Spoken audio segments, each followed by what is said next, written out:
Praise the Lord Jesus Christ. எனக்கு அன்பார்ந்த தேவஜனமே, தேவனின் சத்தங்கிற நிகழ்ச்சிக்கு நான் உங்களை வரவேற்கிறேன். ஆண்டவருக்கு நான் மிகவும் மனதார நன்றி சொல்றேன். Heart for the gospel. நம்ம ஹிருதயம் சுவிசேஷத்தை சொல்றது வாஞ்சியோடு இருக்கணும். ஆமீன்.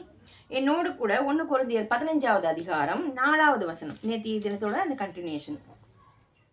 பாவத்துக்காக அவர் நமக்காக மரித்திருக்கான்னு வேத வசனத்துல எழுதியிருக்குன்னு போட்டிருந்தது இல்லையா? அதன்படி தானே நடந்தது. ஸோ அடுத்தது என்னவா?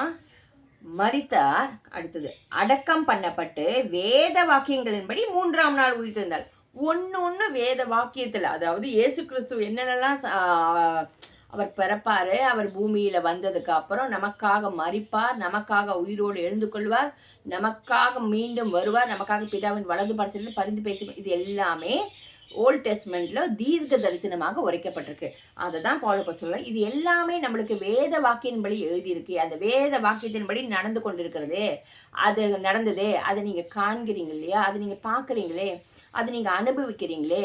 நீங்க அனுபவிச்சதோடு நிறுத்திடாதபடிக்கு மற்றவங்களுக்கு இந்த சுவிசேஷத்தை போய் சொல்லுங்க. அதுதான் பிரதானமான உங்களுக்கு நான் ஒப்புவிக்கிறது. ரொம்ப மோஸ்ட் இம்பார்ட்டன்ட் மிஷனா நான் உங்ககிட்ட ஒப்பு கொடுக்குறேன் அப்படின்னு ஒரு டீச்சர் தான் ஸ்டூடெண்ட் கிட்ட சொல்ற மாதிரி பவுல் அப்போஸ்தலர் சொல்லிக் கொண்டிருக்கிறார். ஆமீன்.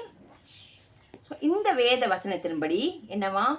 3ஆம் நாளில், அடக்கம் பண்ணப்பட்ட 3ஆம் நாளில் உயிர் தெழுந்தார்.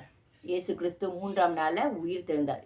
நம்மளையும் பாவத்துக்கு நம்மளை மறிக்க வைத்து கிறிஸ்துவுடன் கூட அவரோட கூட அந்த நித்திய ஜீவனில் பங்கு கொள்ளும்படி நம்மளையும் உயிர்ப்பித்த தேவனுக்கு ஸ்தோத்திரம். வாங்க நம்ம ஜெபிக்கலாம். எங்கள் அன்பின் பரலோக தகப்பனையும் துதிக்கிறோம், ஸ்தோத்தரிக்கிறோம்ப்பா.